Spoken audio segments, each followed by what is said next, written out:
All right, so let's keep going up. Let's go back in time last week. This one, we're going back a couple of weeks, and this is the Amazing Spider-Man. This is from the Beyond series, where Marvel has been taking Spider-Man. Peter Parker, he is not currently the webhead. He has been replaced by his clone, Ben Reilly, and Ben Reilly works for the Beyond Corporation, and the Beyond Corporation has basically laid claim to the copyright of Spider-Man. So in this issue, we have Miles Morales tussling with Ben Reilly, and you can see it right there on the cover, calling him out. You are not Spider-Man. And it's really cool how he can figure that out just by seeing how he moves and talks. And this is Miles basically trying to find out what's going on. So yeah, did you dig this issue, Jess? Yeah, I really liked it. I'm actually really liking the Amazing Spider-Man with the Beyond. Ben Reilly's trying to be the best Spider-Man he can. He's trying to look to Peter Parker for inspiration, but Peter Parker got first issue of Beyond. He got attacked by one of these new, stronger villains who caused his whole body to get radiated, and he's been in the hospital. And Ben keeps visiting him, asking him how he's feeling and all this stuff, and asking him for advice, and sort of keeping it on the down low that he's Spider-Man. He's filling in for Peter Parker while Peter Parker's bedridden.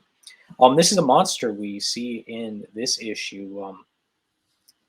Very crazy looking monster, but he's not the real villain of the book. I guess you would say Miles Morales or Ben Reilly, depending on whose side you're on. Yeah, depending on whose side you're taking.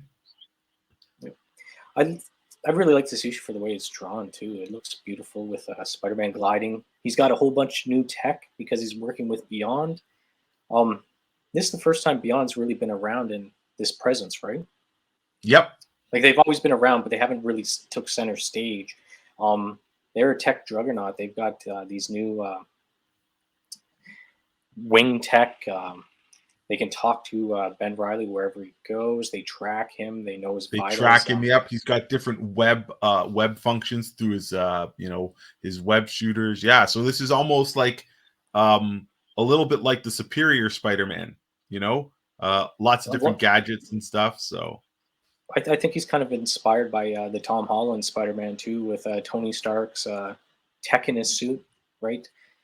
But Miles knows instantly that this isn't our Spider-Man, and they get into a fight right away.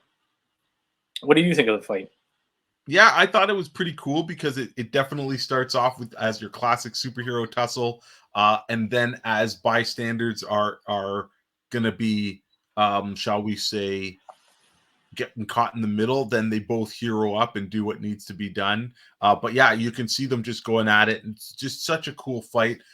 It was really neat too because this particular issue leads into a tie-in or crossover with the current issue of Miles Morales and stuff. So if you wanted to go and see how Miles confronts the Beyond Corporation, then you can check out his book and stuff. So yeah, Marvel has been doing a good job. Although it is coming out, I think 3 times a month, which does seem pretty fast. This I think was one of the more standout issues that they did for it. So it's pretty cool. And again, this is a little bit of bringing back that nostalgia feel of the Clone Saga, but definitely not as complicated and stuff. And we're also seeing, how Peter's trying to recover in the hospital from that radiation and stuff. So yeah, there's lots going on in this series.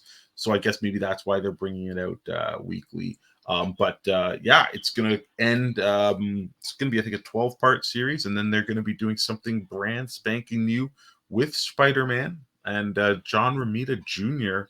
is returning to Marvel and returning to Spider-Man. So that's something to look forward to in April. So Marvel's doing a lot of announcements about that right now. So that's kind of cool. It's kind of a big deal.